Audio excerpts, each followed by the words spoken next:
Alfinetada ali também no Poder Judiciário, né, Gustavo? Eu queria que você comentasse algumas coisas, eu anotei aqui enquanto ele falava, porque realmente é muita coisa, além dele ter afirmado essa questão aí que o Bernardo já comentou, de que ele venceu no primeiro turno, e ele fala de maneira muito contundente, né? Então, realmente, ele dá a entender que em algum momento vai mostrar algo que ele tem eventualmente na manga da camisa, enfim.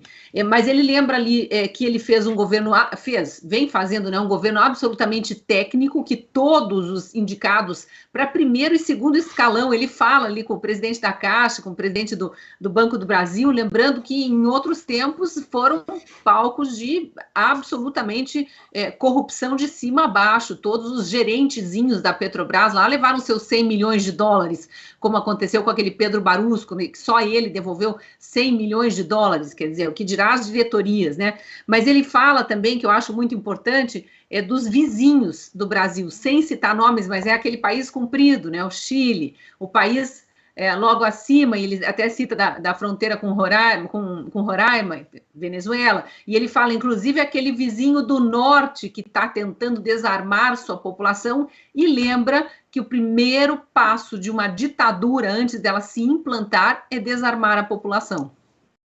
Bom, vamos lá no primeira pauta, o que ele a mais recorrente... Opa, parece que eu sumi, cadê eu? Não, estou te vendo.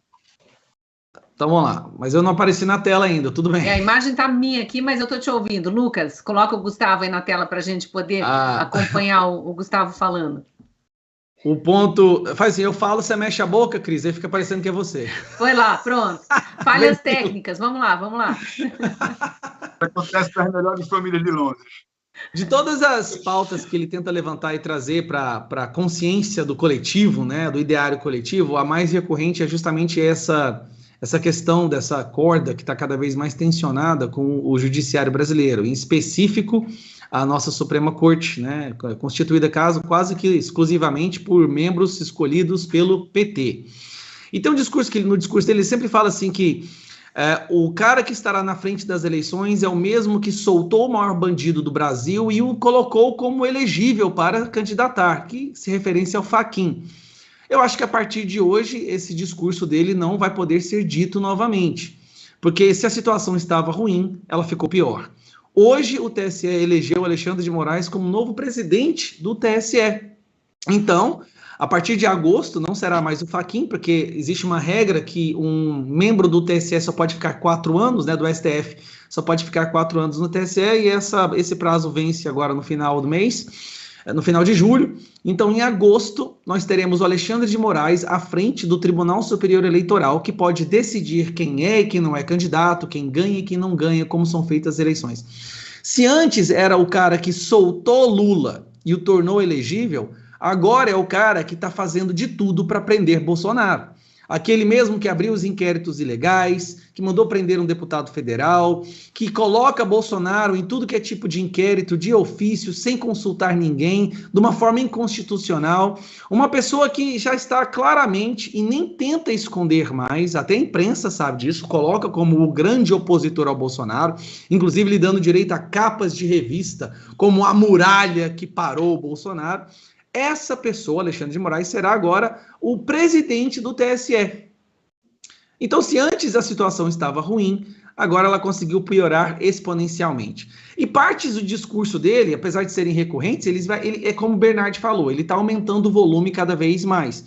E acredito que é porque ele percebe que o perigo está se tornando cada vez mais iminente. Então nós temos ele falando do Fachin, que desarmou os bandidos, né? De forma até em agradecimento. Obrigado, Fachin, por ter desarmado os bandidos. Não, desarmou a população, quer desarmar a população, mas proibiu a polícia de fazer ações em várias comunidades que são conhecidas como os epicentros das facções criminosas, dando espaço para que os bandidos do Brasil hoje se armassem, se qualificassem muito mais, e agora é a polícia militar que está sofrendo com isso. Teve até um vídeo, comentário do Caio Coppola, que eu achei que foi um dos melhores comentários que ele já fez até hoje. Acredito que o Bolsonaro tenha assistido também, porque ele usou algumas palavras do Caio Coppola durante o seu discurso. E a situação desses países vizinhos, que passaram por períodos muito parecidos que nós estamos passando agora, em especial a Bolívia.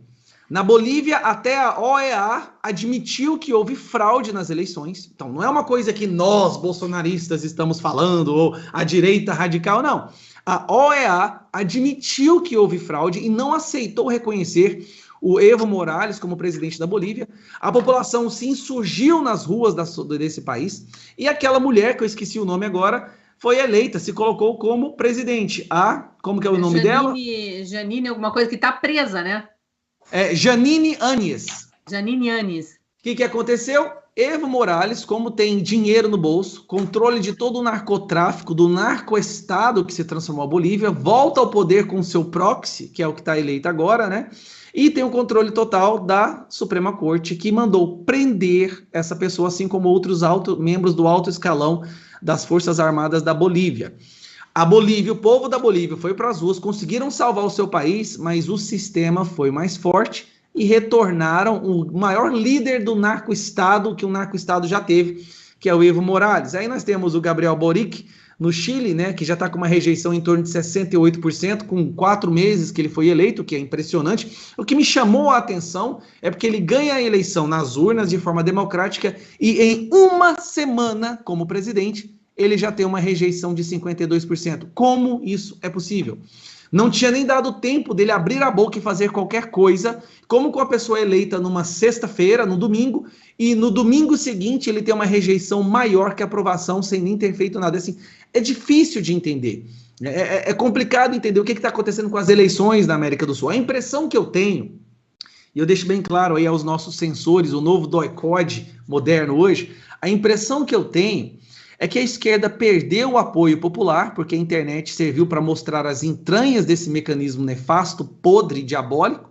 Então, por voto popular, por apoio de indivíduos, ela não consegue mais chegar ao poder, só lhes resta usar os outros recursos, né? Como Lenin dizia, ou Lenin, que não importa quem vota, o que importa é quem conta os votos. E aí ele tem essas declarações dele, de que ele ganhou no primeiro turno, né? Ele falou isso quando ele viajou para os Estados Unidos a primeira vez, na sua primeira viagem, no retorno de lá, ele falou isso. Agora, para concluir o meu comentário, em relação... Eu não vou ficar apenas a esse discurso do Bolsonaro agora, porque eu percebo que o Bolsonaro, devido aos constantes ataques injustos que são feitos contra o presidente, ele acaba perdendo muito tempo se defendendo.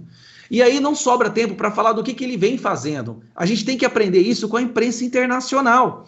Como saiu no Epoch Times, que graças ao Bolsonaro não ter aceitado as opiniões e sugestões da União Europeia, ele hoje pode alimentar a União Europeia. O Washington Post dizendo que o Brasil é o país que está conseguindo reduzir a inflação e que os outros países deveriam copiar o sistema do governo brasileiro, graças, é claro, ao Paulo Guedes. E saiu uma recente na Bloomberg também, que é uma notícia de grande alcance lá, que me chamou a atenção. Os Estados Unidos agora estão debaixo dos panos negociando fertilizantes com a Rússia, porque o povo nos Estados Unidos está começando a passar fome e faltando mantimentos. Teve alguém, aparentemente, há um tempinho atrás, que disse algo parecido e foi constantemente atacado pela imprensa, pois os Estados Unidos agora está pedindo para as empresas do seu país negociarem com a Rússia a compra de fertilizantes. Isso saiu na Bloomberg. Então eu queria só aproveitar um tempo do meu comentário para dar algumas notícias boas. Só isso.